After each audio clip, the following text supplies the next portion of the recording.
భారత్లో ఉన్న యువత దేశానికి కలిసొచ్చే అంశమైతే వారి మేధోశక్తికి పదును పెడితే కనుక భారత్ ప్రగతికి తిరుగే లేదు అంటున్నారు AICTE chief coordinator B Chandrasekhar.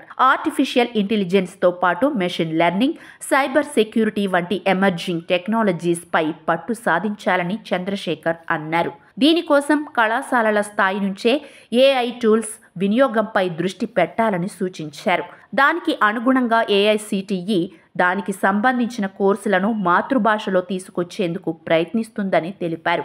ఇప్పటికే తెలంగాణ, ఆంధ్రప్రదేశ్ రాష్ట్రాల ముఖ్యమంత్రులు నైపుణ్య శిక్షణపై తమ ఉద్దేశ్యం వెల్లడించిన నేపథ్యంలో ఏఐసిటిఈ కూడా తగిన ప్రణాళికలు రూపొందించుకోవడం ప్రాధాన్యత సంతరించుకుంది.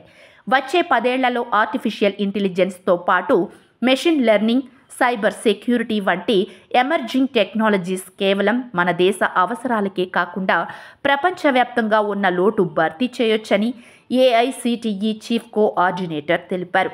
యుక్తి అనే ప్రోగ్రాం ద్వారా మంచి ఐడియాలు పోర్టల్లో రిజిస్టర్ చేసుకుంటే స్టార్టప్ల కోసం 10 లక్షల రూపాయల వరకు ఇస్తున్నామన్నారు. ఇప్పటికే 15 లక్షల మంది వివిధ రకాల స్టార్టప్లపై పనిచేస్తున్నారని తెలిపారు. వీటిలో ఏఐకు సంబంధించిన స్టార్టప్లు కూడా ఉన్నాయన్నారు.